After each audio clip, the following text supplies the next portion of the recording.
Bienvenidos una semana más a Impuestos al Día, es un gusto enorme saludarlos, soy Alfredo Cobos, este es el Noticiero Fiscal de México y para esta semana les preparamos un noticiero lleno de contenido. ¿De qué estaremos hablando el día de hoy? Les adelanto, de principio ya se publicó la primera resolución de modificaciones a la resolución miscelánea fiscal para 2017, hablaremos de ello, ya está en el Diario Oficial de la Federación. También se acaba de dar a conocer el Índice Nacional de Precios al Consumidor de abril, donde la inflación alcanza un 5.82%. ¿Quieres conocer todos los detalles? Más adelante en el programa te los contamos. Les preparamos un reportaje especial acerca de la implementación de la versión 3.3 de la facturación electrónica. Se posterga para finales de año y hoy te contamos todos los detalles. También el SAT acaba de dar a conocer las cifras oficiales de la declaración anual 2016 al 2 de mayo. Todas las cifras, cuánto se obtuvo, cuántas declaraciones, te lo estaremos contando. Y finalmente, el SAT hace un mea culpa, reconocen que están muy lejos de alcanzar los objetivos en materia de combate al lavado de dinero. De eso y mucho más estaremos hablando hoy en Impuestos al Día. No te vayas, que comienza ahora.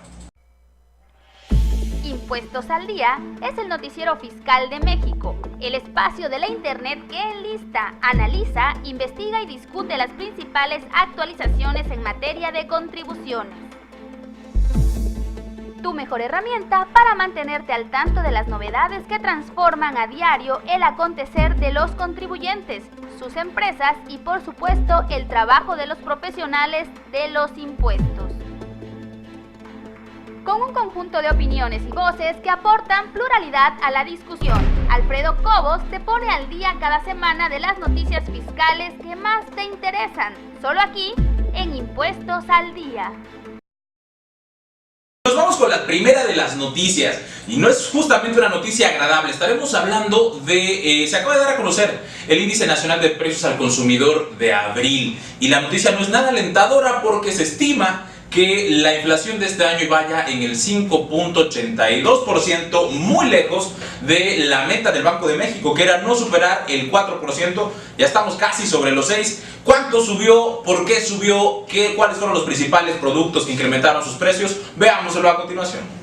El pasado 10 de mayo, como regalo del Día de las Madres, el INEGI publicó en el Diario Oficial de la Federación el Índice Nacional de Precios al Consumidor de abril, el cual se ubicó en 126.242, lo que representa una inflación del 5.82%, es el 10º mes consecutivo a la alza y el segundo sucesivo por encima del 5%, sumando ya 4 meses, todos los de 2017, con una inflación superior al 4% previsto por el Banco de México para este año. Los 10 productos que presentaron mayor incremento de precios fueron el jitomate, pollo, loncherías, fondas, torterías, taquerías, aguacate, vivienda propia y colectiva, leche pasteurizada y fresca, servicios turísticos en paquete, automóviles y chiles frescos. La inflación de abril es considerada un valor récord desde 2009. Ahí tenemos el tema de la inflación, hay que comenzar a ajustar nuestros presupuestos porque lo que resta del año se avecina como complicado. Parece que este año estaremos en condiciones ya de reexpresar estados financieros, valga la situación en la que nos encontramos. Y cambiando de tema, les decíamos al principio del programa que el SAT y la Secretaría de Hacienda presentaron en conferencia de prensa los resultados de la declaración anual 2016. Los estaremos abordando al final del programa, pero en esa misma conferencia de prensa, los medios cuestionaron a José Antonio Meade Curibreña acerca del tema de los huachicoleros y cómo el SAT y la propia Secretaría de Hacienda no ha hecho nada para evitar esta situación. Le preguntaron concretamente cuánto se pierden impuestos por el robo de combustible, un tema que está sin duda en las primeras planas de los distintos periódicos en nuestro país. ¿Cuánto se pierde, ya más allá de las cuestiones de seguridad y humanitarias, que es gravísimo, cuánto se pierde en impuestos? Respondió y asumió un compromiso. Veamos qué fue lo que dijo. De acuerdo con una nota de Elizabeth Albarrán en el periódico El Economista, el robo de combustibles y la venta incompleta de litros en algunas gasolineras de Puebla y otros estados de la República representa una afectación en el erario público, admitió José Antonio Meade, secretario de Hacienda y Crédito Público. El funcionario explicó que al no cobrarse el IEPS por gasolina y diésel, los ingresos presupuestarios del gobierno federal se ven afectados, en una cifra que no han podido determinar aún. Mención aparte merece que Emil comentara que el SAT, Pemex, la Profeco y la Procuraduría General de la República ya trabajan en conjunto para evitar estas acciones y que se siga beneficiando al crimen organizado. Qué casualidad que se acaban de enterar los señores del SAT. Es una realidad desde hace muchísimos años y no nos pueden decir que hasta ahora van a comenzar a tomar cartas en el asunto porque se acaban de dar cuenta. No, esto es una omisión o complicidad desde hace muchísimo tiempo. Y como siempre, en medio quedamos los ciudadanos, los contribuyentes. Y cambiando de tema, pues después de cuatro publicaciones anticipadas en la página del SAT, se acaba de llevar ya por fin al Diario Oficial de la Federación la primera resolución de modificaciones a la Resolución Miscelánea Fiscal para 2017. Se publicó este 15 de mayo y vamos a ver qué es lo que trae. Este 15 de mayo, después de 4 publicaciones anticipadas, por fin llegó al Diario Oficial de la Federación la primera resolución de modificaciones a la Resolución Miscelánea Fiscal para 2017, la cual, en términos generales, conserva los mismos aspectos de la última publicación en el portal del SAT. Entre los puntos más relevantes son la liberación de la obligación para presentar declaración anual para algunas personas físicas, las reglas para las declaraciones informativas de partes relacionadas y multinacionales, las reglas del estímulo de personas morales con flujo de efectivo, de repatriación de capitales y del IEPS a combustibles.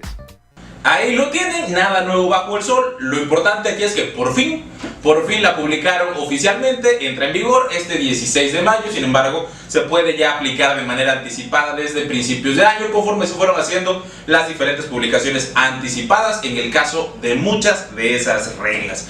Y cambiando de tema, fíjense que el Universal acaba de publicar una nota muy interesante en torno al avance que se ha tenido en la recaudación producto de auditorías. El SAT ha tenido, recaudación récord a partir de actos de fiscalización y se considera que mucho de eso es por las herramientas electrónicas que ya dispone la autoridad. Vamos a ver de qué se trata esta nota.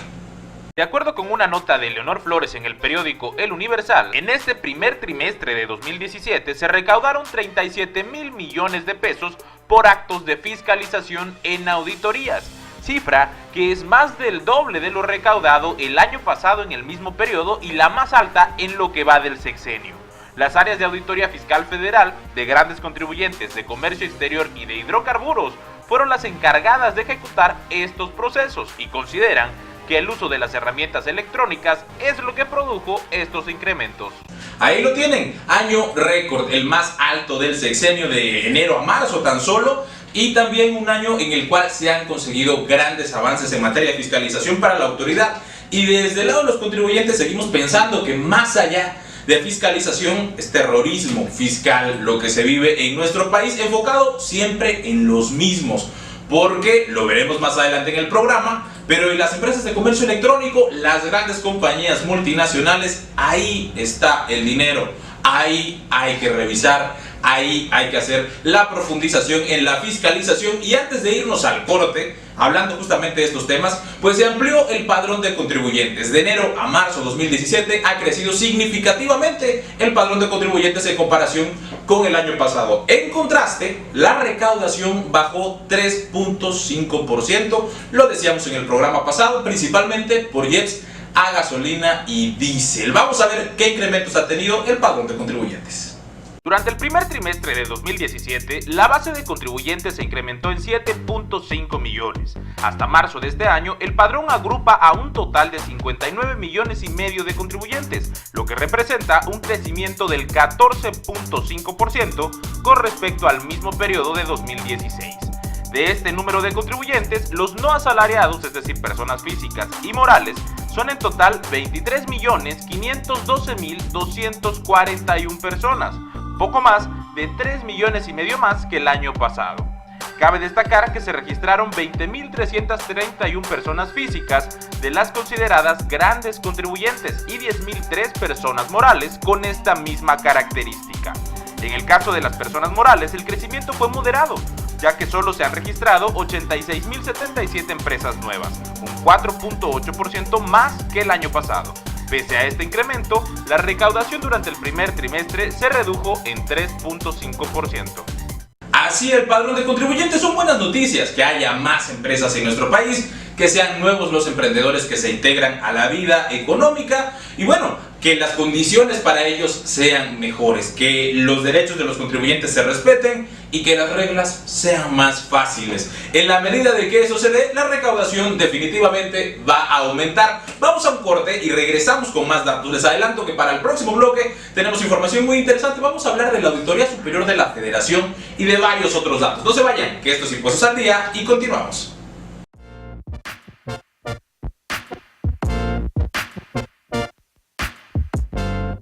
Dale like a nuestra fanpage en Facebook, búscanos como Impuestos al Día y síguenos en Twitter, nos encuentras como @ImpuestosAlDíaMX.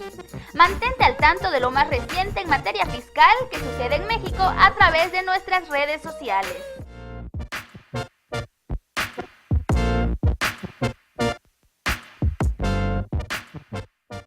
Gracias por seguir en Impuestos al Día. Continuamos con la información y ahora estaremos hablando del combate al lavado de dinero que lleva a cabo el SAT.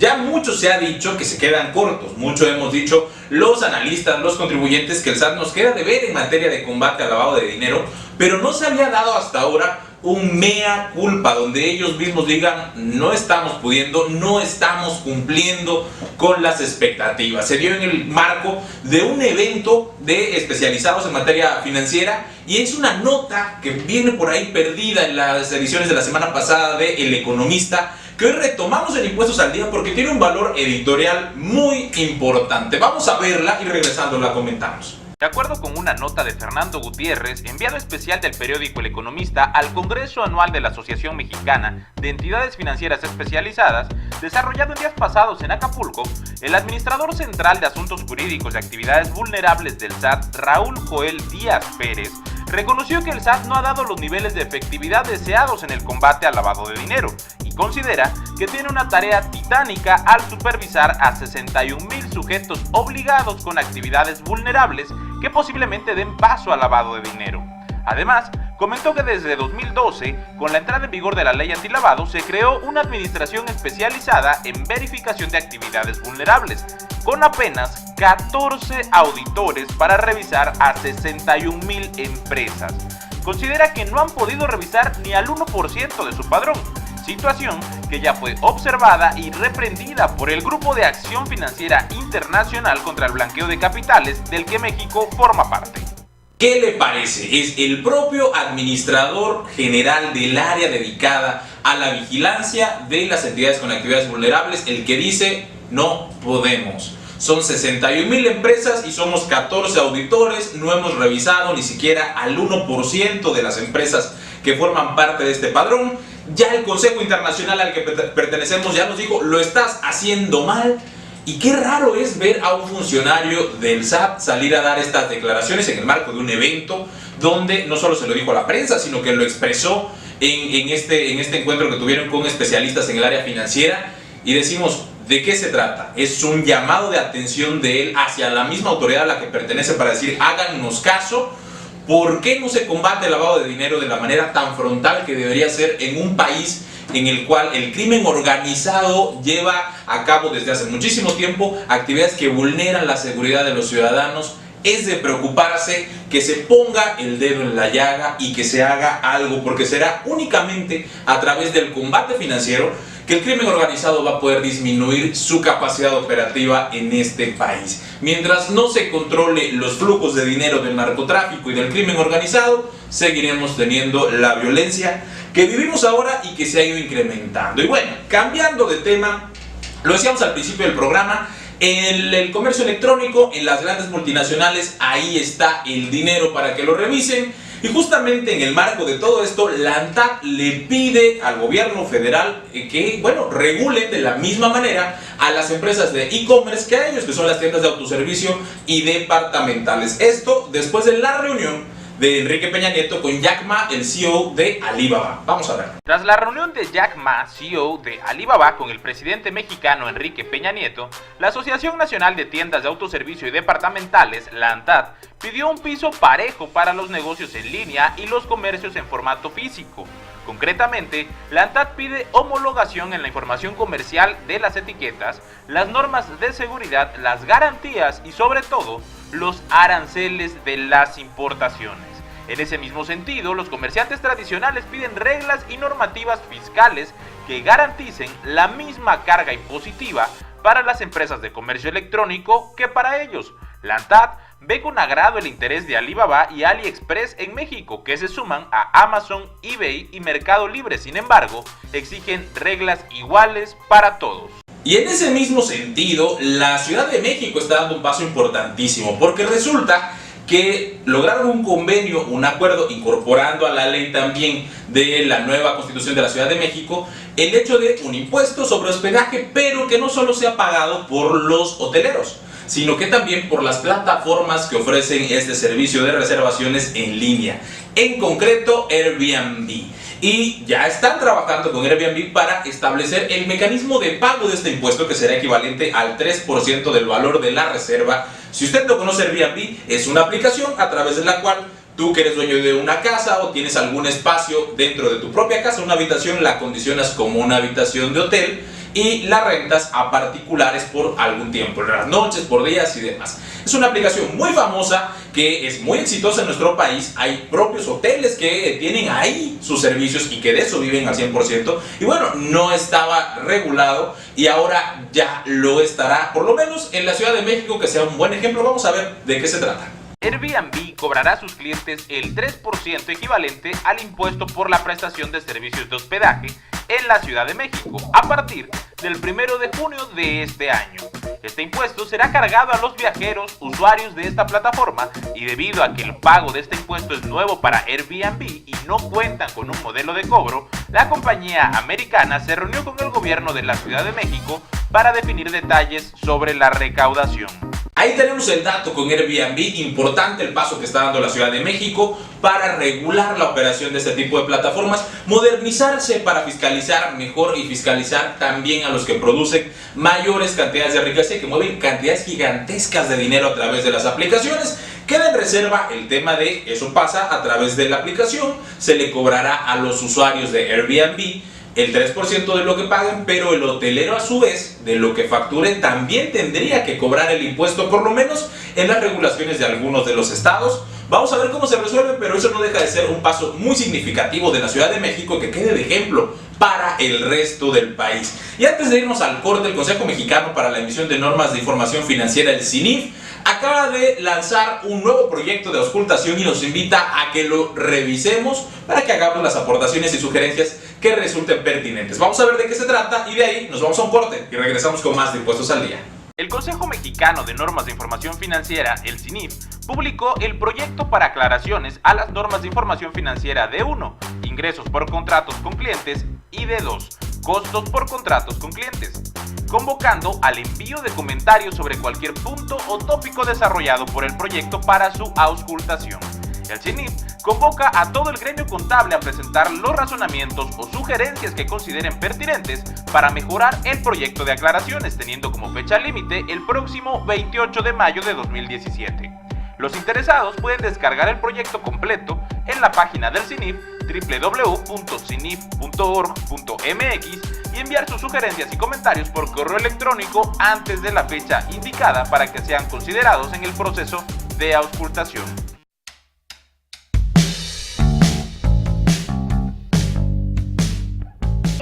Cada semana, Impuestos al Día, el noticiero fiscal de México, un espacio de internet que enlista, analiza, investiga y discute las principales novedades en materia fiscal. Alfredo Cobos te pone al día cada semana de las noticias fiscales que más te interesan. Síguenos online con un capítulo de estreno cada lunes a las 9 de la mañana, disponible en iVoox, iTunes y nuestra fanpage en Facebook. Nos encuentras como Impuestos al Día.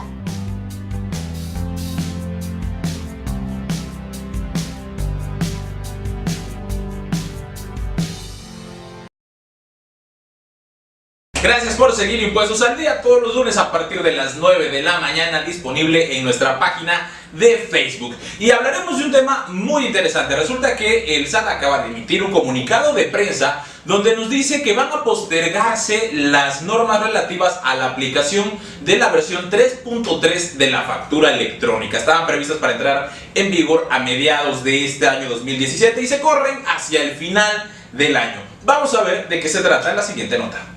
El SAT publicó el pasado 12 de mayo un comunicado de prensa donde detalla que después de un intenso, abierto y cercano diálogo con actores clave en los procesos de transformación de la emisión de comprobantes fiscales, decidió postergar la entrada en vigor de la factura electrónica versión 3.3.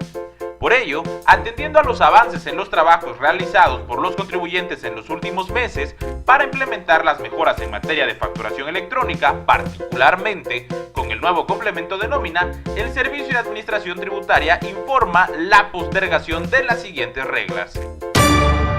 1. Conforme a lo previsto, a partir del 1 de julio de 2017, entra en vigor la versión 3.3 de la factura electrónica. No obstante, los contribuyentes podrán continuar emitiendo facturas con la versión 3.2 hasta el 30 de noviembre de 2017, con el objetivo de que durante la convivencia de las versiones migren paulatinamente sus procesos de facturación. 2. A partir del 1 de diciembre de 2017, la única versión válida para emitir las facturas electrónicas será la versión 3.3. 3. La emisión de comprobantes con el complemento de recepción de pagos será opcional a partir del 1 de julio de 2017, solo con la versión 3.3 de factura electrónica y obligatorio a partir del 1 de diciembre de 2017. 4. El proceso de aprobación para la cancelación de facturas electrónicas entrará en vigor el 1 de enero de 2018. En el mismo comunicado, el SAT detalló que en los próximos días se estarán publicando los ajustes a las disposiciones fiscales correspondientes para reflejar estas facilidades. En Impuestos al Día, te seguiremos informando. Pues tendremos que ir ajustando nuestros sistemas de facturación para cumplir con estos nuevos reglamentos. Cada vez son más las reglas, más los requisitos y por ende más los costos para cumplir. Estás en Impuestos al Día, síguenos todos los lunes. Vamos a corte y regresamos con más. Llegamos al final de Impuestos al Día, no sin antes hablar de dos noticias. La primera es polémica, mucho se ha dicho ya en los últimos meses de la corrupción en nuestro país y cómo los diferentes exgobernadores de algunos de los estados de la República han robado las arcas públicas. Sin embargo, en una consulta privada de un particular como cualquiera de nosotros con ese derecho de acceso a la información, le pidió a la Auditoría Superior de la Federación un reporte donde le dijera cuáles son las medidas legales que ha tomado a partir de las diferentes auditorías realizadas a los organismos del gobierno federal. En respuesta, la Auditoría Superior de la Federación hizo prácticamente caso omiso, le dieron algunos datos incompletos y este ciudadano común y corriente como todos nosotros no se quedó conforme con esa respuesta, interpuso un caso de revisión ante el INAI y el INAI resolvió a su favor, obligando a la Auditoría Superior de la Federación a entregar toda la información pertinente. Vamos a ver los detalles en la siguiente nota. El Instituto Nacional de Transparencia, Acceso a la Información y Protección de Datos Personales, el INAI, determinó que la Auditoría Superior de la Federación deberá entregar la información detallada de las denuncias penales que ha presentado entre 1998 y 2014, derivado de las revisiones de cuentas públicas. Lo anterior a raíz de una solicitud presentada por un particular a la Auditoría Superior de la Federación, a lo que la dependencia respondió entregando la información de forma parcial y declaró inexistentes los datos del 2015 y 2016, reservándose parte de los datos como confidenciales y señalando que desconocen el monto total al que asciende el probable daño por desvío de recursos. Tras esta resolución deberán entregar la información completa al interesado.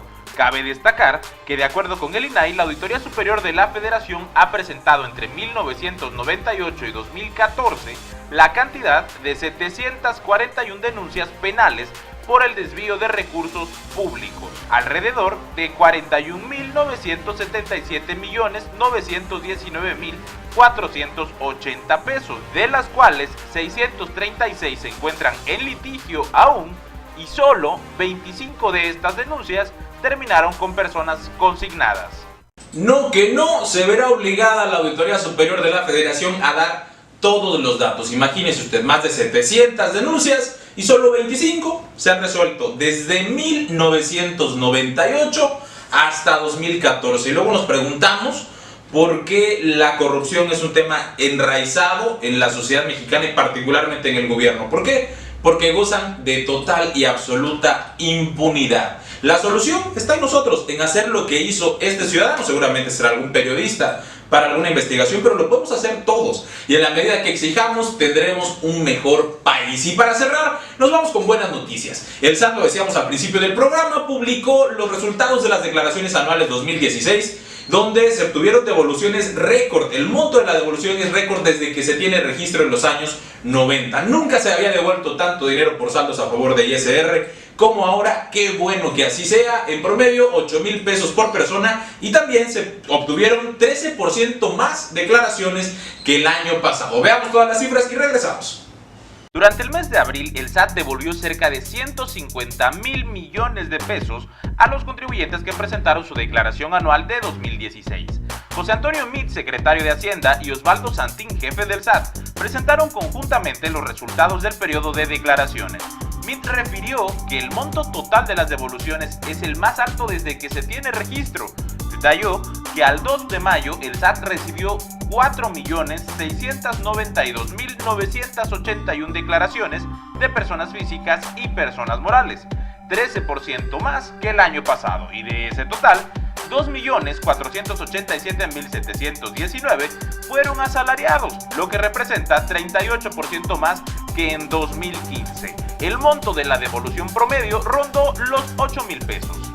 Con esto cerramos el programa, que bueno, cerrar con una buena noticia no siempre es posible en materia fiscal, y hoy sí. Yo soy Alfredo Cobos, este es el Noticiero Fiscal de México. Los invito a que nos sigan cada semana, todos los lunes, a partir de las 9 de la mañana, disponible en Facebook, y también a lo largo de toda la semana pueden seguir el contenido que compartimos con ustedes a través de www.cgconsultorespyme.com.mx. Les repito, yo soy Alfredo Cobos, estas las noticias fiscales que decidimos informar esta semana. Nos vemos la próxima con más datos y temas.